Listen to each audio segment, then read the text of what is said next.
Good evening, Hasme here, this time with some Stranger of Paradise Final Fantasy Origin news, for which I'm super excited for personally, releasing on the 18th of March. If you don't know, it is developed by Team Ninja from Koei Tecmo, the creators of games such as Ninja Gaiden series, Neo 1 and 2, and Final Fantasy Dissidia NT. All amazing titles, needless to say, absolute combat specialists. So I'm not worried that the gameplay will be stellar. But in this video, I'd like to talk more about the tiny pieces they have been feeding us on social media, as they are incredibly exciting for fans. Creative designer Tetsuya Nomura talked a lot about the story, and the community also figured out way too much about certain twists, which I'll leave to you.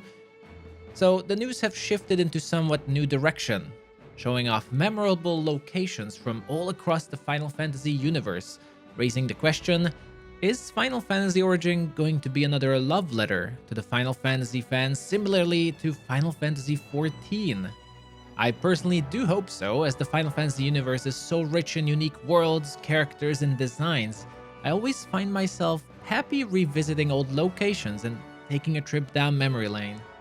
The success of this approach has already been proven by the Final Fantasy XIV team, where they have recreated the most iconic battles and locations across the franchise and impressed old and new fans to Final Fantasy alike, in many cases encouraging them to revisit these older titles or experience their magic for the first time.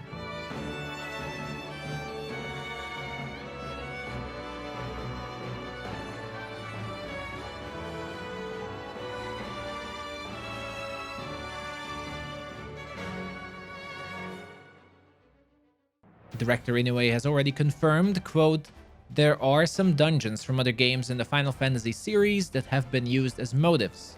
We paid a lot of attention to many different aspects when we incorporated them into the game. Not all of these locations have been decrypted from the pictures, but some of them are painfully obvious.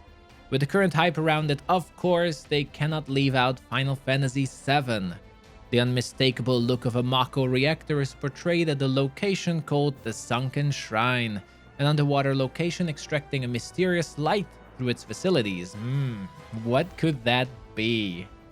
Moving on to the complete opposite side of the spectrum, a mysterious ancient dungeon where the dead sleep. It is, of course, the Tomb of Wraithful from Final Fantasy XII, if you haven't recognized it already.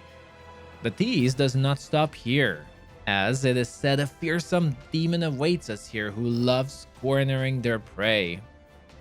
One of my favorite locations they have recreated in Final Fantasy XIV is the Crystal Tower. Its magical atmosphere is perfectly replicated and is an unforgettable experience throughout the main scenario, and they are not leaving it out of Final Fantasy Origin either.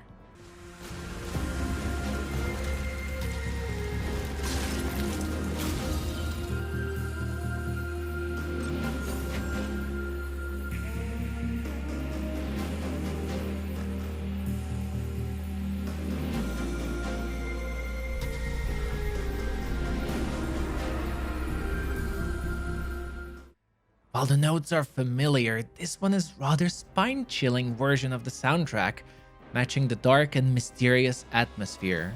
But do not worry, they are not only returning the retro titles. Do these pillars look familiar to anyone? I was lucky enough to experience the beginning of Final Fantasy XI just recently, and I immediately recognized Delgwood's Tower with its unique architecture and Giga's guardians lurking within. Definitely a welcome sight to see them include an MMO title in the mix. And oh, what do you mean where is Final Fantasy XIV? It's right here! From all the places they could have chosen, and while this one is not confirmed, it looks like we are getting the best dungeon ever, says Tasha itself. A seaside cave full of luminous flora and a marauding pirate crew waiting within. For what it's worth, you four don't look like easy pickings. There are several other locations hinted, and as I mentioned earlier, I'm incredibly happy about this addition into the game. I'm really looking forward to the reimagining of the story of Final Fantasy I, but finally having an action game as well, where you can revisit some of your favorite iconic locations from all across the series, is certainly something I'm excited about, not to mention seeing all the monsters. From the looks of it, it is going to have a massive fan service element to it, and with some mechanics from the Neo franchise, we might even be able to dress up as some of our favorite protagonists from previous Final Fantasies. So, which location are you excited the most about? I'd love to hear your thoughts in the comments section, and keep tuned for some more Final Fantasy Origin content. Until then, I'll see you all the next time.